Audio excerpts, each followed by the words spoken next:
Olá, amigos, sejam muito bem-vindos. Nós continuamos hoje, então, o nosso estudo do livro Perispírito de Zalmino Zimmermann. Nós lembramos que temos uma sequência, né? Então, estamos hoje entrando numa segunda parte, né, do capítulo 5, no qual falamos das provas da existência do perispírito. E nós teremos um capítulo bastante complexo, digamos assim, e talvez vamos dividi-lo em várias partes, né? Nós estamos hoje na terceira parte e vamos dividi-la em, vamos chamá-la, né, capítulo 5, parte 3, item um, porque nós vamos dividir este item que é referente às materializações em mais de uma parte, porque o assunto é muito complexo, né? E realmente nós precisamos estudar, né, da maneira correta. Então, nós agradecemos a presença daqueles amigos que se interessam pelo estudo, que querem aprofundar o conhecimento espírita de maneira séria, né, metódica, regular. E nós pedimos aos benfeitores que amparem e abençoem a todos nós, né? Então, hoje nós temos, como habitualmente fazemos, o nosso visual, né, o PowerPoint, que partilhamos com todos os amigos, lembrando, né, que temos uma forma de trabalhar, né, que usa esse recurso para tentar facilitar um pouco, né, a transmissão e as reflexões que fazemos, porque realmente é, é um material muito vasto, muito condensado, este, né, do Dr. Zalmino Zimmermann.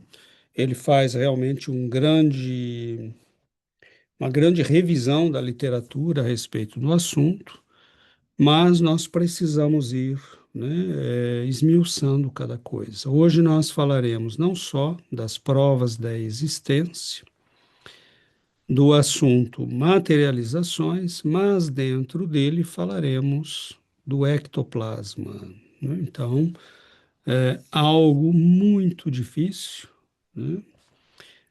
Nós estamos no capítulo das provas do perispírito, que Dr. Zalmino divide em objetivas e subjetivas. Nós já falamos do desenvolvimento ontogênico e nós falaremos hoje das materializações. Então, que consta, né, no quesito das provas objetivas. Muito bem. Então, nós sabemos, né, que as materializações são algo bastante difícil de ser observado. Temos muitos cientistas que se envolveram na pesquisa e num período, inclusive, que isto não era muito fácil, não tínhamos muitos recursos. E Emmanuel, né, aqui numa mensagem que está no livro Materializações Luminosas, nos diz: materializar é adensar, reconverter valores fluídicos, tangibilizar o que é sutil e indefinível ainda ao quadro dos conhecimentos terrestres. Nós entendemos, então, né, que aqui ele nos dá uma definição mais ou menos filosófica, né? Não científica, não religiosa, mas altamente filosófica. E nós percebemos, né, que teremos que tratar o assunto também de um ponto de vista mais científico, digamos assim. Então, materializar é quando nós temos um espírito, né, desencarnado que, utilizando recursos que provém, né, que são provenientes de um médium ou da natureza, ele pode tornar-se tangível, visível e interagir no nosso meio, né? É uma das provas mais completas, podemos dizer assim, da imortalidade da alma, da existência dos espíritos e da presença deles na realidade, né? No entanto, não é algo fácil, porque exige condições muito, digamos, próprias, né? Difíceis e exige igualmente a presença de médiums que tenham essa capacidade, o que não encontramos assim tão facilmente, né? Então aqui nós temos uma foto, né, que mostra as experiências do renomado cientista, né, Prêmio Nobel de Física, William Crookes, que aqui no caso, né, temos o Dr. Gill com Kate King, esse espírito que se materializava de uma maneira muito vivaz, né, ao livro Fatos Espíritas, que nos dá uma ideia muito clara disso, né, com fotos e muitos detalhes. William Crookes foi chamado para verificar, né, as alegações espíritas e espiritualistas, um pouco com a ideia de destruí-las, na verdade, né? E no final ele diz isso não só é possível, como é real. E ele interagiu, né, muito diretamente com esse espírito, né, de uma maneira muito direta, realmente, né? E ela deu demonstrações extraordinárias usando uma jovem médium, Florence Cook, que muitas vezes, né, foi visualizada ao lado de Kate King, né? Então não era a médium que se disfarçava e saía de uma cabine, né? As duas foram vistas juntas. E William Crookes é um cientista notável, né? Não estamos falando de um bobinho, né? Estamos falando de um homem que tinha toda a capacidade científica e uma das maiores mentes da sua época. Um gênio na química, na física, né? Foi realmente um homem extraordinário. Então, nós vamos ver, né, que Leon Denis nos diz, em certas sessões, na presença de médiums dotados de considerável força psíquica, vêm-se formar mãos, rostos, bustos e mesmo corpos inteiros, que têm todas as aparências de vida, calor, tangibilidade, movimento. Essas mãos nos tocam, nos acariciam ou até mesmo batem. Mudam de lugar os objetos e fazem vibrar os instrumentos de música. Esses rostos se animam e falam. Esses corpos se movem e passeiam por entre os assistentes. Pode-se agarrá-los, palpá-los. Depois eles se desvanecem num repente, passando do estado sólido ao fluídico após efêmera duração. Então, aqui Leon Denis, no livro No Invisível, nos dá mais ou menos uma ideia, né, do que seja uma sessão de materialização. Elas, ainda há lugares no mundo em que ocorrem, né? Nós temos notícias dos trabalhos do Dr. Frutuoso, no Rio de Janeiro, né, que trabalha com médiuns de materialização no grupo do Frei Luiz, que é um trabalho, aliás, que já vem há um bom tempo, né? Há um livro escrito sobre Antigoécia, no qual eles contam, né, essas sessões e dão detalhes muito interessantes. Mas não é algo muito simples, porque é um processo, inclusive, muito delicado, né? Se não for feito com os cuidados que devem ser tomados, nós podemos ter problemas muito sérios. Bom, o que é que esse fenômeno revela? O próprio Leon Denis nos diz, assim como os fenômenos de incorporação nos iniciam nas leis profundas da psicologia, a reconstituição das formas de espíritos nos vai familiarizar com estados menos conhecidos da matéria, mostrando-nos que a ação pode a vontade exercer sobre os imponderáveis. Ela nos fará penetrar nos mais íntimos segredos da criação, ou antes, na renovação perpétua do universo. E aqui nós temos, né, realmente uma visão muito clara de Leon Denis quando nos indica que este fenômeno vai nos familiarizar com estados menos conhecidos da matéria. Isso é muito importante, porque nós estamos lidando com algo que não temos uma ideia muito clara, né? É algo que precisa ser pesquisado, é algo que nós precisamos entender melhor. E é por isso que vamos dividir, inclusive, esse estudo em várias partes, porque é, há muitas hipóteses, há fatos e hipóteses.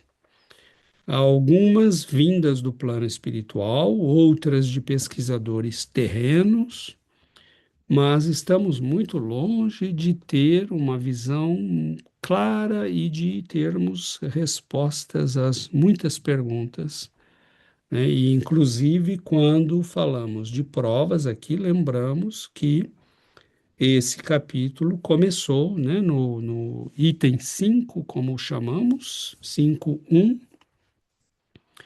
no qual nós lembramos que temos que tomar cuidado, né, com o que chamamos de prova.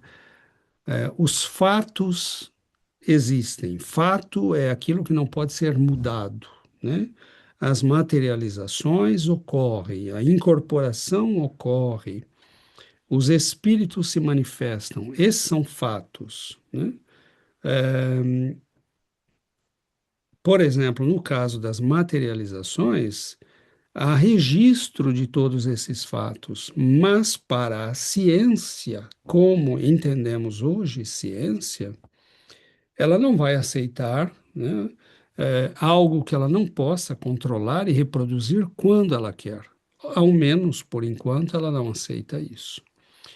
Então, houve, né, todo um progresso na ciência para que nós pudéssemos ter nas ciências humanas a validação científica, né? Então, hoje nós temos muitos meios, né? Vários tipos de metodologia e de validação semi-quantitativas, por exemplo, para validar pesquisas na área de ciências humanas. Mas até isso foi uma longa conquista. Então, agora, se nós quisermos falar de provas no sentido espiritual, não, isso vai levar muito trabalho ainda, né? Temos que construir isto. Mas partimos do princípio que, uma vez que esses fatos foram registrados, inclusive por pessoas como William Crookes, né, Ernesto Bozano, César Lombroso, né, Alexander Aksakov e tantos outros, né, nós não temos razão nenhuma. Charles Richet, outro prêmio Nobel, nós não temos razão nenhuma para desconsiderar e dizer que isso não existe. Pelo contrário, né? Muito bem. Ainda não conhecemos, nos diz Allan Kardec, senão as fronteiras do mundo invisível. Isso é muito importante. Ainda não conhecemos, senão as fronteiras do mundo invisível. O porvir, sem dúvida, nos reserva o conhecimento de novas leis que nos permitirão compreender o que se nos conserva em mistério. Então, isso é uma realidade, né? Nós vamos falar de materialização, estamos falando de materialização, contudo, temos que reconhecer que nós estamos tateando ainda na base disso tudo. Nós não temos, né? Mesmo com o trabalho desses cientistas, nós não temos ainda uma ideia muito clara de tudo isso, né? Como nós vamos mostrar. Há os fatos, há as elucubrações teóricas, as hipóteses, né? Alguns trabalhos explicativos, mas estamos tateando, e Allan Kardec viu isso muito claramente nesse item, né? 6 do capítulo 14, que nós ainda não conhecemos, senão as fronteiras do mundo invisível. Nós não temos a menor ideia de onde ainda estamos entrando. É como quando os europeus chegaram na América, eles estavam diante de um continente que eles não faziam a menor ideia, né, do que iam encontrar ali. E nós estamos nas fronteiras da vida espiritual, do mundo invisível. Nós não fazemos nem ideia do que vamos descobrir, né, nos próximos anos. Parece que temos muita coisa, mas na verdade não, né? Se não fossem os trabalhos de André Luiz, por exemplo, nós ainda estaríamos numa ignorância muito grande, né? André Luiz nos trouxe um volume de informações extraordinário. Bom, como se vê, diz ainda Leon Denis, Aksakov acredita conosco que se não poderiam explicar essas manifestações sem a existência de um fluido ou éter, substância manipulada por seres inteligentes invisíveis.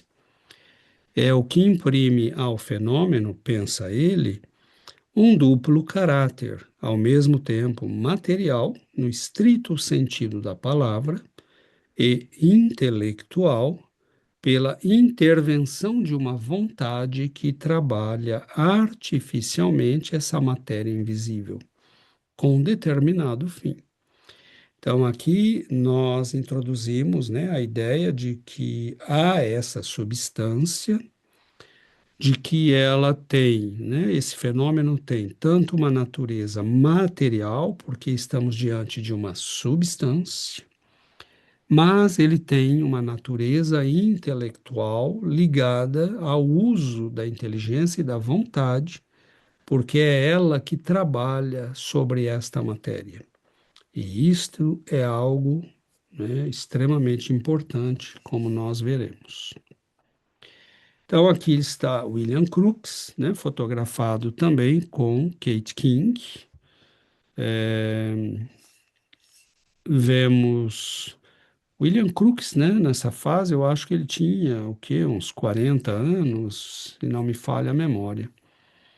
Então, era um homem na plenitude das suas faculdades, né, um gênio da ciência, um homem respeitadíssimo, né? Nós temos a química e a física modernas vão começar com os trabalhos dele, né? O tubo de Crookes, o trabalho dele, né, com as radiações e elétrons e tudo isso vai abrir esses horizontes de um modo muito interessante para a humanidade, né? E, contrariamente a cientistas que querem ficar no conforto de não serem, né, de não saírem de suas rotinas, homens como ele, Charles Richer e outros tiveram a coragem de ir estudar estes fenômenos, porque se são parte da realidade, se a vida continua e se os espíritos podem se manifestar a esse nível, bom, nós precisamos saber o que é isso, né? Então é muito bonito a atitude deles. Então, recordemos agora alguns dos casos em que a aparição é simultaneamente visível para todos os assistentes e para o médium, o que torna impossível qualquer equívoco. Então, muitas vezes, né, nós podemos dizer, havia fraudes, e havia mesmo, em alguns casos havia. ah, porque o médium ficava numa cabine, né? Então, o que impedia que ele saísse dali, se cobrisse com um pano, alguma coisa, né? Mas e quando esse espírito se apresentava, por exemplo, como uma criança, né? De onde tirar a criança? Como era um médium homem e aparecia uma mulher, ou era uma mulher, aparecia um homem com barba, conversava com as pessoas. Então, nós temos aqui, né, um bom senso. E sim, houve, em alguns casos, suspeitas de fraude, né? Mas, né, nós não podemos, e muitas delas, inclusive, porque esses médios se sentiam pressionados, né? Ah, não havia ainda toda a noção que nós temos de mediunidade, livro dos médiuns, nada disso, né? Depois, né, mesmo com o livro dos médiuns, muitos não conheciam a obra de Kardec, né? Então, não havia essa orientação para o médium. Muitos faziam por dinheiro, né? Ganhavam para se apresentar ou para se submeter a pesquisas. Foi uma época muito diferente, né? Nós não tínhamos, e hoje na Europa, nos Estados Unidos, no Canadá, na Austrália, né? Essa noção de que o médium deve ganhar continua, né? No Brasil, na América do Sul, que isso foi mudar, né? Nós, com o trabalho de Eurípides Barçanufo, Caibar Schutel, né, os grandes Bezerra de Menezes, Inácio Bittencourt, Chico Xavier, né, aí nós vamos ter uma mudança nesse foco, né? Mas nos diz o texto, né, do Dr. Zalmino, nesse processo tão delicado como complexo, pode surgir a formação do corpo inteiro do espírito, manifestante, então uma materialização total, ou apenas de partes do corpo, que são materializações parciais. O elemento utilizado pelos espíritos para esse tipo de produção fenomênica é basicamente o ectoplasma, do grego ectos, fora, exterior, mais plasma. Termo divulgado por Charles Richet, depois de ter observado, numa série de sessões com a célebre médium Eva Carrière, conhecida como Eva C., acontecidas em 1903 na antiga Argel, que os fenômenos ocorriam graças a uma substância esbranquiçada que dela saía.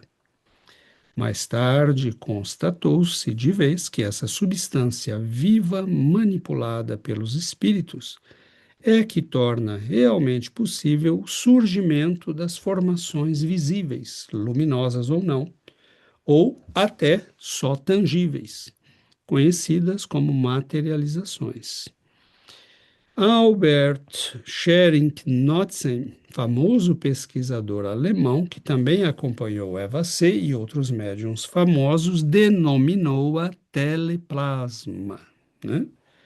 Então, nós temos aqui a apresentação, né, dessa substância que Charles Richet chamou de ectoplasma, mas que nós veremos tem outros nomes, sinônimos, né, outras denominações. Então, nos diz Dr. Jorge Andréa, citado por Zalmino Zimmermann, o ectoplasma seria substância originária do protoplasma das usinas celulares, onde o ATP, o trifosfato de adenosina, teria expressiva participação ao lado de outros elementos. Dessa forma, não podemos deixar de considerar a importância do fósforo nas atividades bioquímicas orgânicas e, consequentemente, no desenvolvimento do processo ectoplásmico em suas específicas dosagens. No núcleo celular, existiriam fontes específicas de energias ligadas ao ADN e ARN, a comandarem os processos metabólicos mais expressivos no soalho protoplasmático. O elemento participante ativo desse processo de formação de energias no corpo celular seria o ATP, resultante do ciclo bioquímico específico de Krebs. O ATP, sendo a primordial fonte de energia nos processos celulares, estaria comprometido na formação do ectoplasma. Então vejamos que isso é uma hipótese explicativa, né? Seria, né? Estaria, poderia, né? Então, é o que eu disse no início, nós estamos diante das considerações, né? Dr. Jorge Andréa é um homem que dedicou sua vida à pesquisa, né? Escreveu livros muito interessantes, e nós não podemos entender senão como extremamente interessante o que ele propõe aqui, né? Claro que nós sabemos que o ciclo de Krebs, né, com a produção de energia, né, armazenada no trifosfato de adenosina, o ATP, é, é uma forma, né, de explicar a produção de energia, como transformamos, por exemplo, os alimentos que ingerimos em energia para o corpo, para os processos celulares. O ciclo de Krebs é imenso, né? E com muitas reações químicas, mas aqui nós temos uma hipótese, né? Como é que nós faríamos para provar isso? Aí vem o trabalho dos cientistas e daqueles que aderem à tese espírita.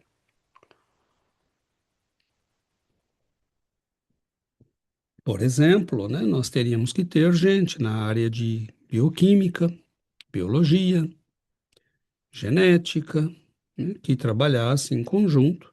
Então, nós estamos realmente, né, naquilo que Kardec falou, nós estamos diante de um novo mundo, né? Ou como Leon Denis diz, diante dos segredos do universo e de outras formas de matéria que nós ainda estamos começando a explorar, né? Mas aqui, né, a tese do Dr. Jorge André é que ele seria, né, o ectoplasma viria também desse processo, né? Repetimos, essa é uma hipótese explicativa, né? Estamos tentando entender e considerar de onde pode vir isso. Nós veremos que há outras formas também de ver.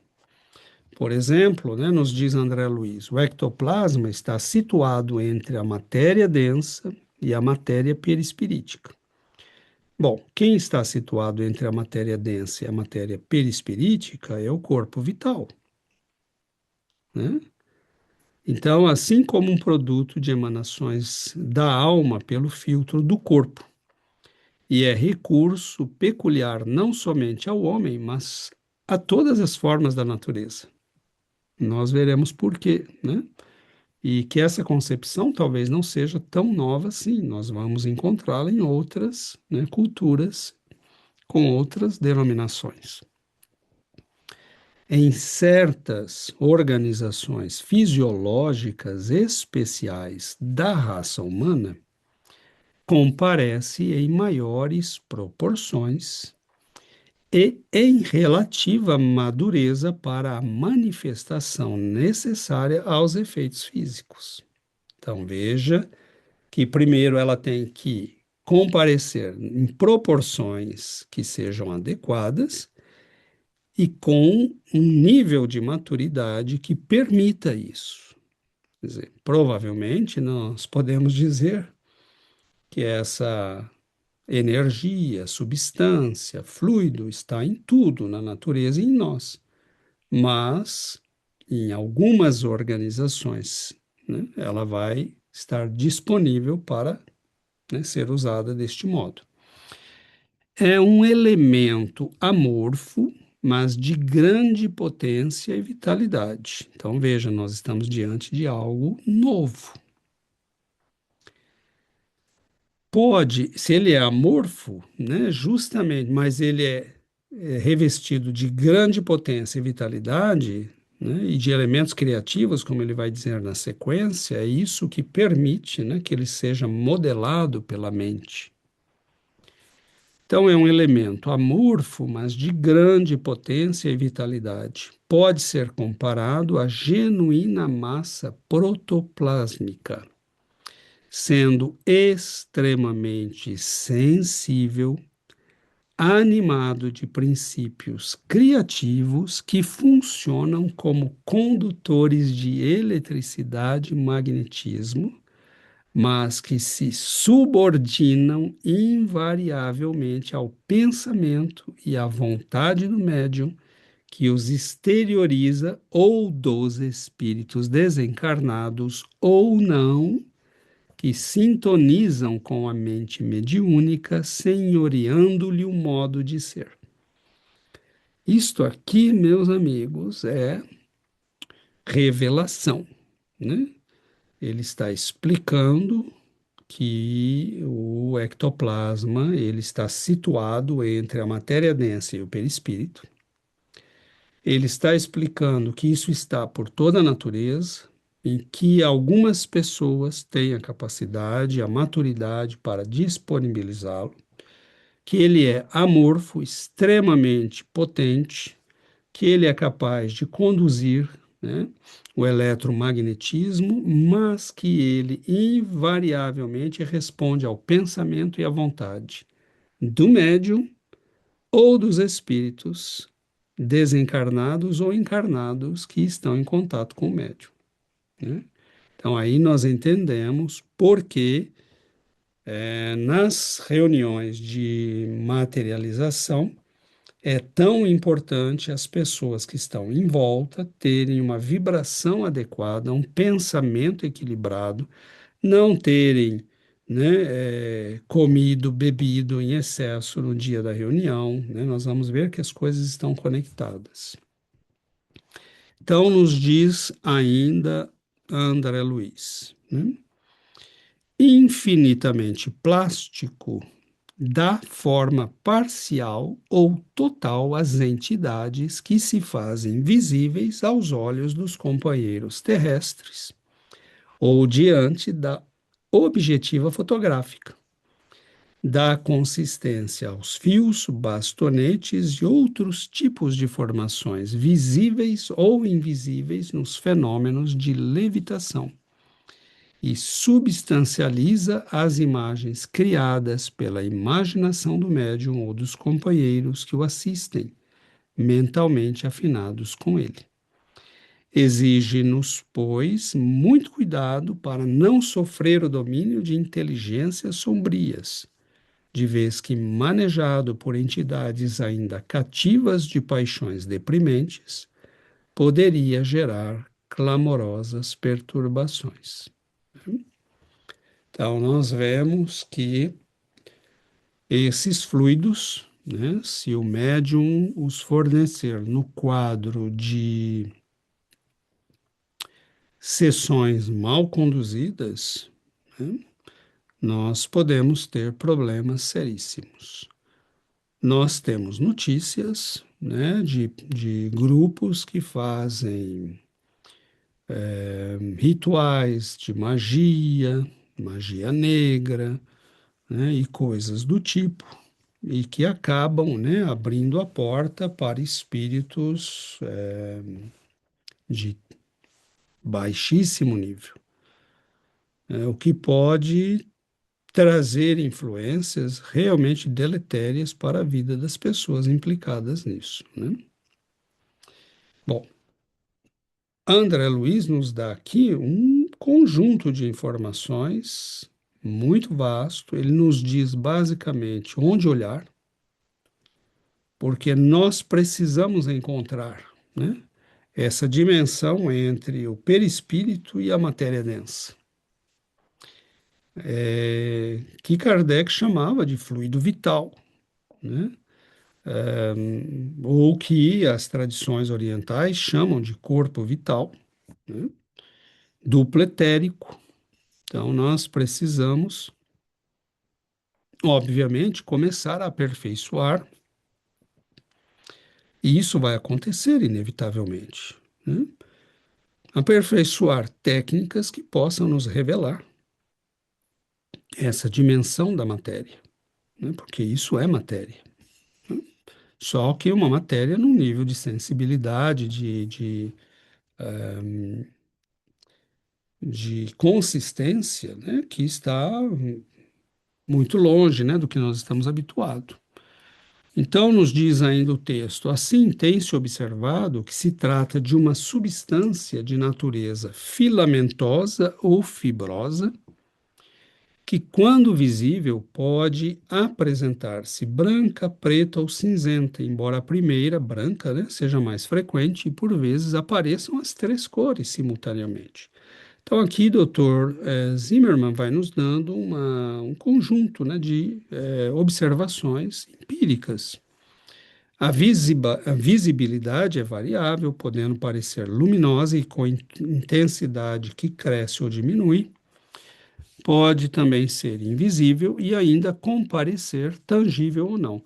Isso é muito interessante, porque quando nós dizemos que ela pode ser invisível, é porque ele pode sair no médium numa quantidade e numa densidade, digamos assim, que você não verá. Por exemplo, quando nós temos vapor d'água, né, em volta de nós. Nós somos capazes de ver a água, né, mas está num estado, né, e as moléculas estão tão distantes umas das outras, né, que nós não vemos a água que está à nossa volta. Mas se você coloca um copo com água gelada, por exemplo, ou uma superfície gelada, né, nós vemos que começa a se formar gotas de água na parede externa, né?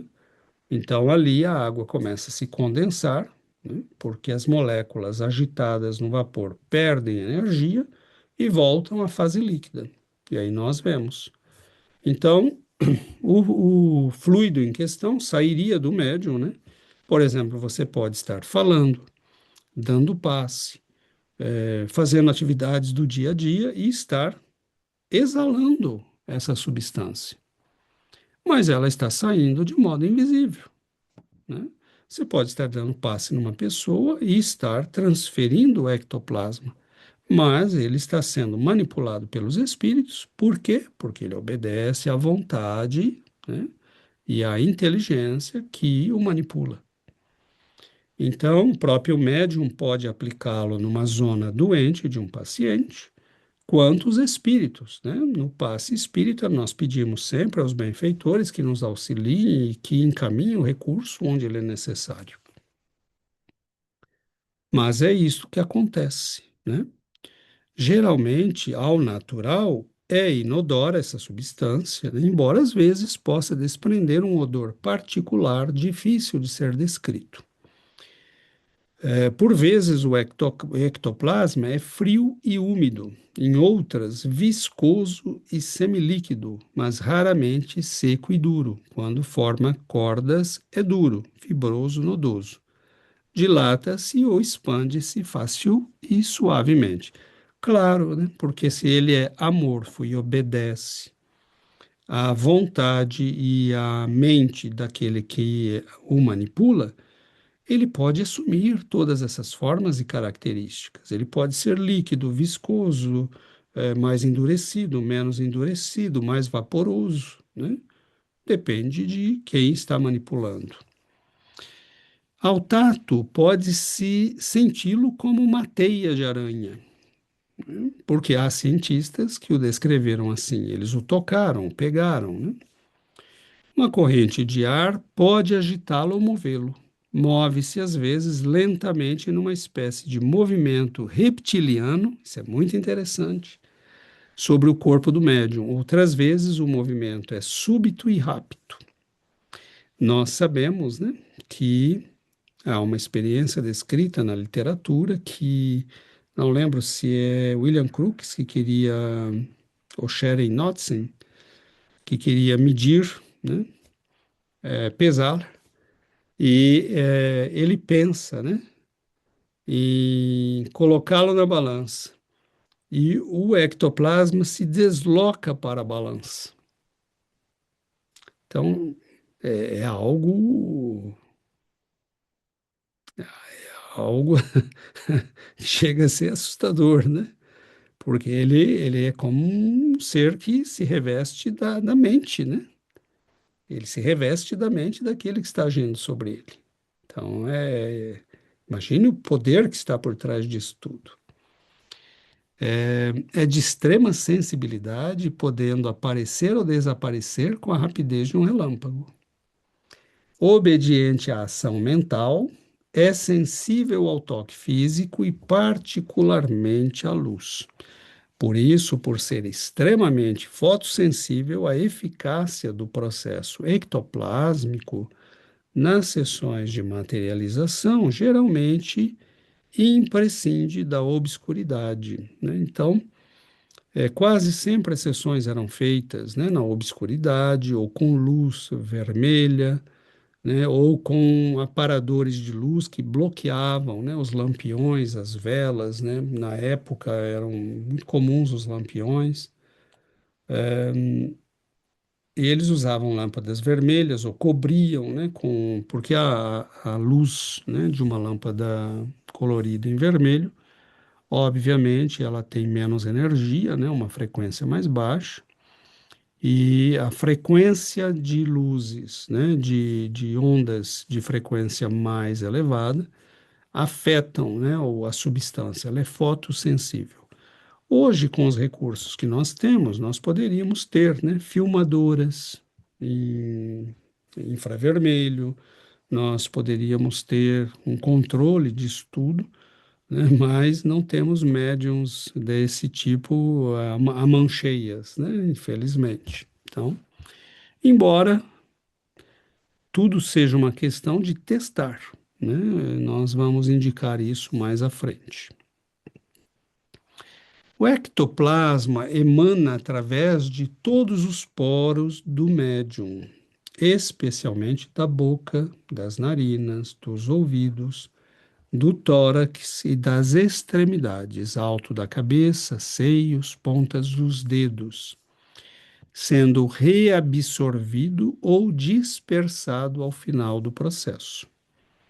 Habitualmente, as primeiras emanações acontecem pela boca, sendo possível verificar que se forma a partir da superfície interna das bochechas, das gengivas e da abóbada palatina. Durante a produção do fenômeno, o recinto onde permanece o médium sói ficar na obscuridade. Fora emprega-se geralmente a luz vermelha. Assume as mais diversas formas, mostrando sua irresistível tendência à reorganização. E realmente ele assume, né, as formas mais diversas. Muitas vezes dando vida, né, às ideias e imagens projetadas pela mente do médium ou das pessoas em volta. E aí vem justamente por isso a necessidade de um controle, né, das pessoas que estão ali, né? Então, para não abrir a porta a espíritos que vão, né, se aproveitar desse momento, né, para as suas para os seus propósitos maléficos. Finalmente, o ectoplasma não só penetra ou atravessa qualquer tipo de matéria, como com ela interage, tanto física como quimicamente, no nível atômico. Daí, por exemplo, o seu emprego na produção de efeitos físicos ou a sua aplicação em trabalhos de cura. E essa ação pode também ocorrer à distância. Presentes as necessárias condições, o ectoplasma de um doador pode perfeitamente servir a um paciente que esteja em outro lugar. Então vejamos que é possível a ação à distância. O que é interessante aqui é que ele penetra e interage, né, com a matéria. ao ponto que nós veremos, né, na sequência do estudo, que ele explica, em grande parte, a produção de fenômenos físicos. Como Kardec diz, é como se nós dessemos vida, por exemplo, quando queremos fazer levitar uma mesa, um objeto, ele penetra, né, essa matéria, e como ele obedece à vontade, né, daquele que a manipula, é como se fosse um ser vivo a quem, né, por exemplo, vamos imaginar, né, um robô a quem você impregnasse dessa substância e a pessoa que controla, né, dissesse levante-se e ande. E ele se levantaria e andaria. Então, é como se a matéria ganhasse vida, passasse a responder ao pensamento daquele que controla a substância, né? Então, isso explica muito bem o fenômeno, né? André Luiz, no livro Libertação, o chama de força neurica também, né? Logo após, enquanto a prece e os estudos evangélicos se faziam ouvir dentro das comunicações de nosso círculo, grande cópia de força neurica, né? Ou seja, grande quantidade, com a devida compensação em fluidos revigorantes de nossa esfera, foi extraída através da boca, narinas e mãos dos assistentes encarnados. Força essa que Gúbio e Sidônio aplicaram sobre Margarida e Gaspar, no evidente intuito de restaurar-lhes as energias perispiríticas. Então vejamos bem, né, que aqui estamos numa reunião, é uma descrição que André Luiz faz de uma reunião mediúnica, né, num centro espírita caseiro, digamos assim, porque funcionava na casa de um casal. E ali ele descreve que, num certo momento, né, essa força neurica, na verdade, é o ectoplasma, né?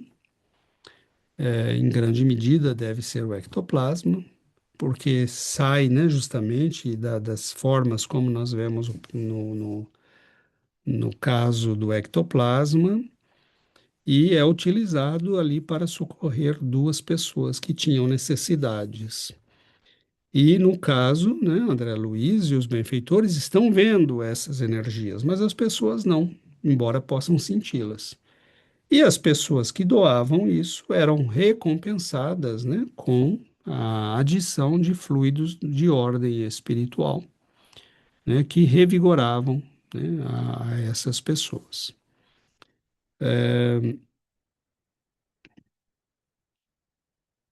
Essa força neurica, né, nós fazemos o equivalente, evidentemente, com o ectoplasma. Por exemplo, é descrita como um fluido vital, né, emanado do organismo humano. Então, geralmente extraído pela boca, narinas e mãos. Produzido principalmente pelo sistema nervoso e vital. Utilizado pelos espíritos para a cura, recomposição perispiritual ou efeitos físicos. Estas características são praticamente as mesmas atribuídas ao ectoplasma na metapsíquica de Charles Richet nas pesquisas de médiums de efeitos físicos no final do século XIX e início do XX. E tem as características de tudo que nós falamos até agora, né? Portanto, é razoável considerar a força neurica como equivalente ou muito próxima do ectoplasma. Uma forma de energia vital exteriorizada do corpo e manipulada pelo plano espiritual, né? Então, vejamos que, por isso nós falamos, né, vão aparecer equivalentes. E esses equivalentes existem não só nas obras espíritas, né, como nós veremos, eles fazem parte das tradições espirituais da humanidade. Por exemplo, né, nós poderíamos associá-lo ao prana, na cultura hindu. Na tradição do yoga e do Vedanta, o prana é a energia vital que sustenta a vida e circula, né, no corpo humano, nas nadis, né, nos canais sutis que nós temos no perispírito. Que no taoísmo, né, e na medicina chinesa vão chamar de meridianos. Ela pode ser transferida ou dirigida, né? Então temos aí a famosa cura prânica, né? O passe. E outras práticas de imposição de mãos, né? Então, o que é isso? Né? É o que nós falamos, exatamente, né? Ela pode sair, né, ser aplicada, e mesmo à distância. pode ser acumulada e controlada pela respiração e outros métodos, né? Por exemplo, ela pode ser acumulada e controlada pela prece, né? Pelo auxílio espiritual, né? Não somente pelas técnicas de yoga. Isso lembra bastante as descrições espíritas, né, de fluido vital, magnetismo, passes espirituais, recomposição do perispírito e assim por diante.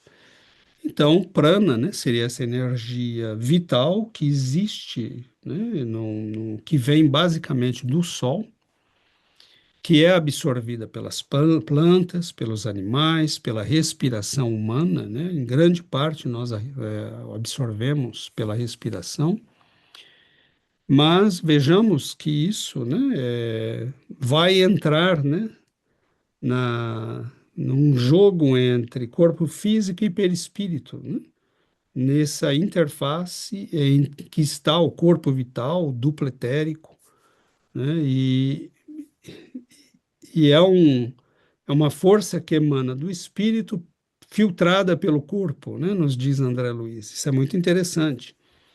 Quer dizer, imaginemos aqui, meus amigos, a quantidade de pesquisa que nós vamos ter que fazer para entender tudo isso e trazer para uma concepção mais da nossa ciência, né? Ou a nossa ciência vai encontrar outras formas de lidar com isso e com a realidade, né? Então nós vamos ter que aguardar, nós não sabemos ainda qual é o caminho que tudo isso vai seguir, né? Nós podemos falar aqui de fluido vital, né? O fluido vital é apresentado como a energia biológica que sustenta os organismos vivos. Ele seria um princípio intermediário entre a matéria e o espírito. Características descritas: mantém a vida orgânica, circula no organismo físico e no perispírito e pode ser transmitido magneticamente, passes, curas e diminui com o desgaste do corpo. No livro Evolução em Dois Mundos, André Luiz descreve esse fluido como uma forma especializada de energia universal adaptada ao funcionamento dos seres vivos. Em termos comparativos, ele se aproxima da ideia de prana na Índia, do Qi, né, na China, da força vital em várias tradições. Então, é claro que isto é, né, um conjunto de ideias que já são antigas. Na cultura indiana e na cultura chinesa, há toda uma tradição de uma medicina que é uma medicina energética, baseada na circulação dessas energias no corpo humano. No corpo humano, né? E nós espíritas juntaríamos aí no corpo espiritual, perispiritual. E essas tradições são extremamente interessantes, eficazes, existem até hoje, né? O Ayurveda na cultura indiana, na cultura chinesa nós temos, né, a medicina tradicional chinesa, temos as práticas do Douyin e outras. Na cultura da Índia temos as tradições do yoga, que são bastante ligadas, né, à acumulação do prana, da energia vital, por técnicas de respiração, de vocalização, de práticas dos asanas, né, das práticas físicas e etc., né, a meditação, né, e tudo mais. Então, nós temos, basicamente, nessas culturas, o objetivo era esse, né, que nós tenhamos saúde pela prática, né, de uma disciplina que nos faça, como o Tai Chi, por exemplo, na cultura chinesa, né, e assim por diante. Práticas que nos façam acumular e fazer fluir, né, porque as doenças, eles explicam dizendo, são os bloqueios que existem na circulação dessa energia, né, do yin e do yang, né? Essa polaridade de energias que se desequilibra e que a circulação também está bloqueada no nosso corpo. Então, é daí que viriam as doenças. Essas práticas, né, seriam formas de, como a acupuntura, né, o doin, seriam práticas que nos fazem voltar ao funcionamento e à circulação normal dessas energias. O que é o passe na tradição espírita? É isso, né? É uma forma de recolocar na pessoa um recurso que ela perdeu, que ela está precisando, para que ela tenha um funcionamento adequado, né, do seu nível energético e, portanto, da sua saúde. Existe um aspecto que nós gostaríamos de tratar, que é a questão, né, da fórmula do ectoplasma, né? Nos diz o Mathieu Tubino, no livro Saúde e Ectoplasma, do qual nós voltaremos a falar nos nossos próximos encontros.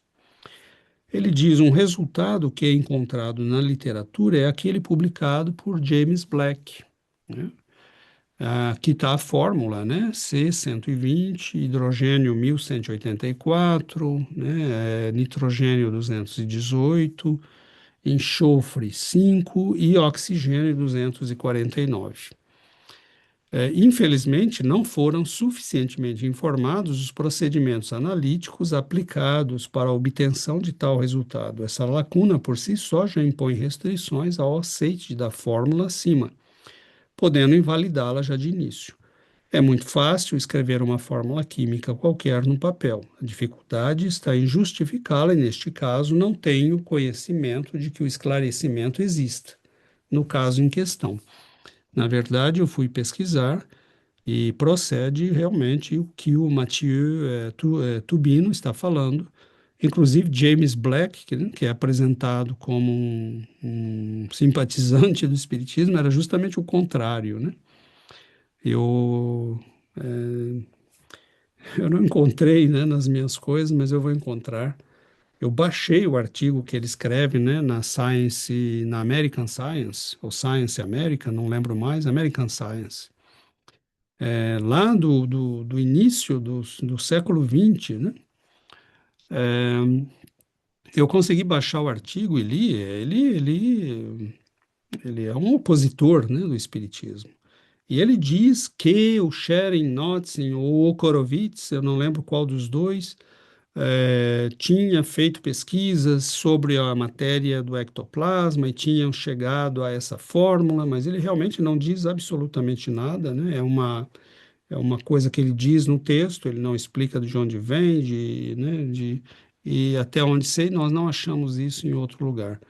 Então, esse James Black, na verdade, é até um pseudônimo, né, de um cientista que queria escrachar, né, com os fenômenos espíritas, e ele escreve na American Science, que é uma revista que existe até hoje, é, na verdade, atacando os fenômenos e atacando o espiritismo e dizendo que tudo isso era uma grande besteira, né? Que era uma infelicidade que pessoas sérias se dedicassem a esse tipo de estudo.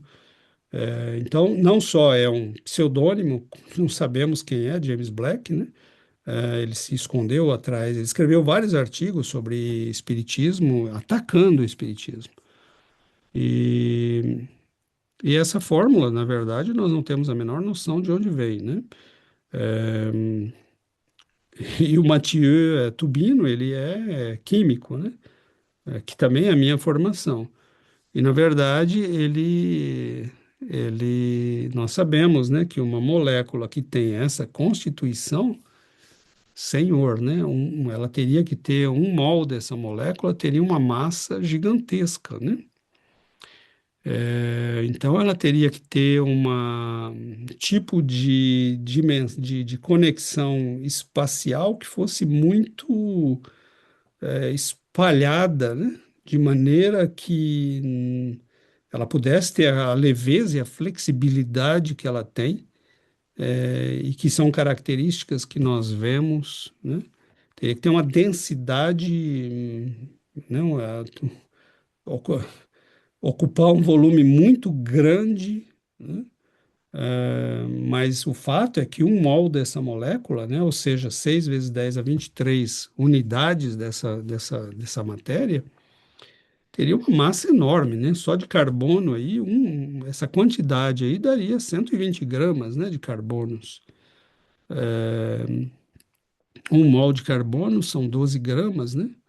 Então, nós teríamos multiplicado isso aí por 10, né? 120 gramas. Então, seria realmente uma coisa, 1.184 gramas de hidrogênio, por exemplo, né? Seria um quilo e tanto de hidrogênio. Não tem, é uma coisa muito estranha. Nós não sabemos de onde veio essa fórmula, né? E temos que tomar cuidado, porque realmente o que o professor Mathieu Tubino fala procede. Não há nenhuma indicação na literatura, não há nenhuma explicação de onde isso possa ter vindo. E nos textos clássicos, né, desses cientistas existem eh, alguns experimentos que foram feitos com ectoplasma, né? Nós vamos procurar ver alguns que sejam interessantes para trazê-los, mas podemos adiantar que realmente não há, né, não há indícios, e James Black não tem nada a ver como simpatizante do espiritismo, pelo contrário, né? O artigo que ele escreve é acusando, dizendo que havia fraudes, que é aquilo, né? Quando a pessoa não quer ver, e no mínimo deveria ter respeito, né, por pessoas como Charles Richer e William Crookes, né? E não só estes, né? Nos Estados Unidos havia David Hislop, William James, né? E outros nomes importantes da ciência que estavam interessados em estudar seriamente esses fenômenos, né? Então, nós, só para dizer, né, tomemos cuidado aí de não sair divulgando a fórmula do ectoplasma, porque não seria, né, realmente uma coisa verdadeira. Então, o texto do Dr. Zalmino cita o texto do Dr. Jorge André, mas que, por sua vez, né, recolheu na literatura a informação sem ter a possibilidade de verificar, né? Hoje, com a inteligência artificial, nós conseguimos verificar isso. Eu vou ver se eu encontro o artigo. Eu baixei em PDF, né, e li o artigo, inclusive, e ele realmente, né, ele não era amigo do espiritismo de modo nenhum. Mas tudo bem, né? Nós não temos problema com isso. A crítica existe, deve ser feita, e tem coisas que ele diz lá que são muito válidas, né? Mas ele vai procurar, né, com o pente fino, apenas os casos que interessam para desacreditar o espiritismo, né? Então, apenas para dizer que essa fórmula aqui não tem realmente consistência. Talvez a gente até possa, né, por curiosidade, pedir à inteligência artificial que elabore uma fórmula estrutural, né, espacial, em 3 dimensões, para que a gente possa ver a que se assemelharia a isso. Seria talvez uma coisa interessante. Mas é realmente assim, uma pequena quantidade dessas moléculas, né, já teria uma massa muito grande. Da onde veio toda essa massa, né? De onde viria toda essa massa?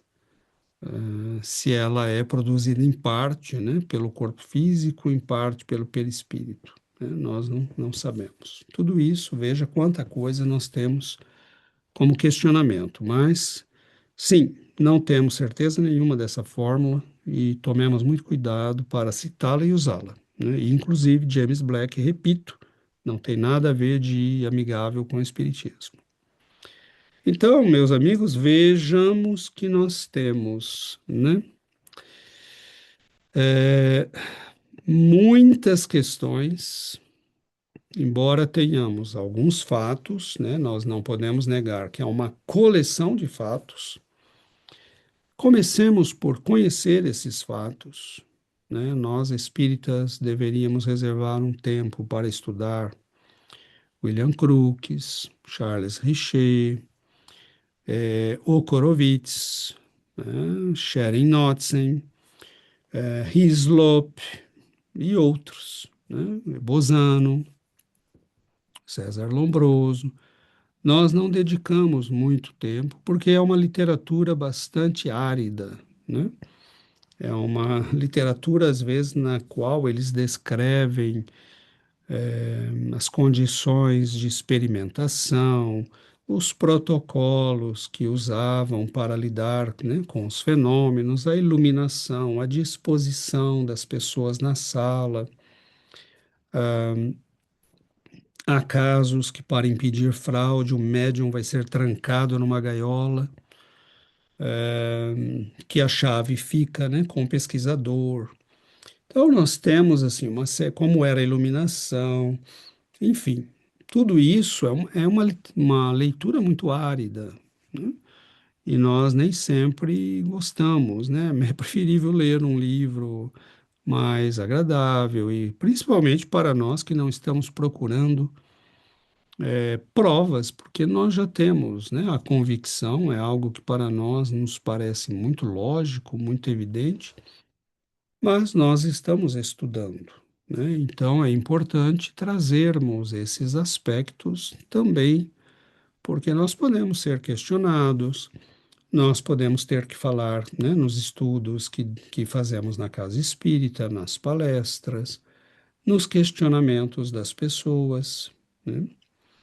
Então, por exemplo, com o estudo do ectoplasma, nós poderíamos entender os fenômenos físicos, poderíamos não, né? Podemos entender os fenômenos físicos, nós podemos entender por que alguns santos levitavam, né?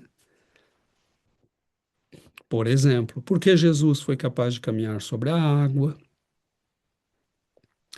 Então, né, onde ele foi buscar, por exemplo, recursos para produzir a partir de 5 pães e 12 peixes, né? Alimento para 5.000 pessoas. Então, tudo isso mesmo como uma hipótese explicativa, o ectoplasma, né, essa força vital que existe no universo, ela é extremamente interessante, né? Então, lembremos do que foi falado no início, como diz Leon Denis, nós estamos diante de novas formas de matéria do universo. Matéria, por exemplo, que reage à mente humana. Isso é algo absolutamente extraordinário, meus irmãos. Imaginemos onde isso pode nos levar. Se essa matéria está presente nos minerais, nos vegetais e nos animais, não é de se estranhar que nós, em certa medida, possamos controlar isso. Porque Jesus diz a uma figueira, por exemplo, né, você não está produzindo nada, né? Ele, entre aspas, a amaldiçoa, para dar um exemplo, né? É, aos discípulos, né? E no dia seguinte eles veem a árvore, né, que está se extinguindo. Mas por quê? Porque se ela tem, né, essa energia vital e ela obedece, essa energia vital obedece à mente de quem sabe comandá-la, Jesus simplesmente diz: saia daí, vá para outro lugar, porque aí você não está sendo útil, né? Então, nós entendemos os fenômenos do Evangelho, as curas de Jesus, né? Aplicando essa energia diretamente no perispírito e no corpo físico, restaurando os tecidos, reestruturando a matéria perispiritual e física. Então, é muito bonito porque é, isso mostra e isso explica, né, o poder que tinha Jesus sobre a matéria. Se você tem consciência dessa energia vital que está em você e ela obedece à nossa mente, você pode dizer para ela, né, levante-se. Então, como se faz na levitação de uma mesa, por exemplo, das mesas girantes, né, como nós vimos no início do Espiritismo, Um santo pode fazer com o seu corpo e às vezes de maneira inconsciente, né? Ele se sente simplesmente em êxtase e atirado pelas forças do alto e o corpo vai junto, porque ele obedece como se fosse uma mesa obedecendo, revestida de fluido vital, né? De ectoplasma. Então, imaginemos, meus irmãos, o que nos aguarda lá na frente em termos de evolução.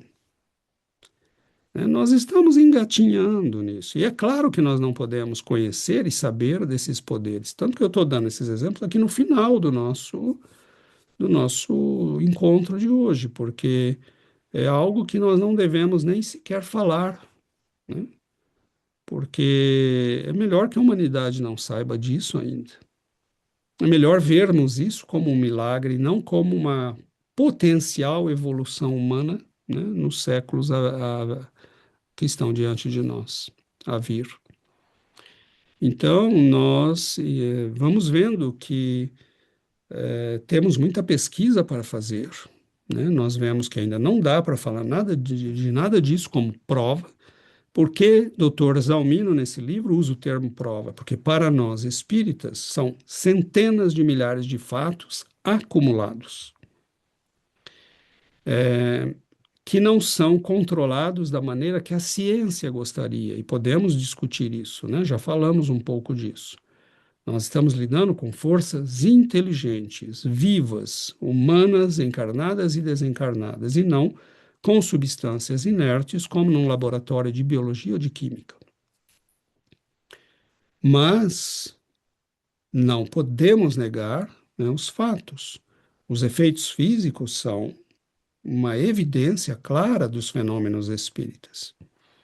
Produção de perfumes, produção de curas, produção, as garrafas, né, levadas para serem fluidificadas em Uberaba e que de repente ficavam leitosas, né, tomadas, estavam fechadas, né, e de repente ficavam todas leitosas, né, como se tivessem recebido uma substância, como se tivessem não, né, por receberem uma substância que é o quê? Provavelmente, né, essa força neurica retirada das pessoas e muitas vezes da natureza, porque os espíritos buscam muito desses recursos na natureza. Inclusive, num pequeno trecho de Chico Xavier, né, registrado por Carlos Bacelli, Chico Xavier com você, eu esqueci o nome do livro, mas acho que é isso. Ele diz, num pequeno trecho, né, os espíritos superiores têm muita dificuldade de vir até nós, eles devem se revestir de recursos da natureza para aguentarem ficar, né, no nível de energia e matéria em que nós estamos. Então, é claro que os recursos que estão nisso tudo são ilimitados, nós estamos engatinhando nisso tudo, né? E o que é importante? Que em certas tradições, como as tradições do yoga, né, eles querem controlar essa força, mas esquecendo o desenvolvimento moral. Porque se você vai para as tradições como a tântrica, por exemplo, eles não querem saber de desenvolvimento moral, eles acham que isso é só uma manipulação técnica, né? E em grande medida isso pode acontecer, mas vamos ver o que acontece quando uma pessoa desenvolve uma energia, né, que tem muito a ver também com a nossa energia sexual. Nós vamos ver isso nos próximos estudos. Mas não tem o desenvolvimento moral que acompanha. Ela vira um sátiro, né, um pervertido, um sujeito que acaba controlado por essas forças e por seres maléficos, né? Então, nós temos que tomar cuidado com isso. Por isso que a doutrina espírita se centra na necessidade de desenvolvimento evangélico. Porque senão, né, quando nós nos desenvolvemos espiritualmente no sentido evangélico, essas energias despertam e estão sob o controle do amor e da caridade. Quando nós vamos praticar, né, e tentar desenvolver essas energias sem o controle e sem a direção cristã, nós corremos riscos seríssimos. Então é isso, amigos. Nós Vamos finalizar por aqui, já estamos com 1h15, provavelmente, né? Quase 1h20, 1h15, e acreditamos que já deixamos aqui muitos elementos, né, para que nós possamos refletir e aprofundar, né, nossos estudos. Nós agradecemos e vamos continuar na semana que vem trabalhando a questão do ectoplasma, pois, como nós dissemos, o assunto é muito vasto, muito rico e muito importante. E tem um poder explicativo imenso para entendermos os fenômenos, né? Então, queridos amigos, muito obrigado pela presença, muito obrigado por aqueles, né, que gostam de estudar. Sabemos que hoje em dia, infelizmente, não há tanta gente assim, né, mas isso não importa. Que tenhamos 2 ou 3 pessoas, continuaremos com a mesma alegria, né, sabendo que estamos trabalhando algo que realmente vale a pena. Então, que o Senhor nos abençoe, nos mantenha firmes no trabalho e no estudo, que tenhamos paz, saúde, né, e que sigamos em frente com a bênção do Cristo. Um grande abraço a todos e até a semana que vem.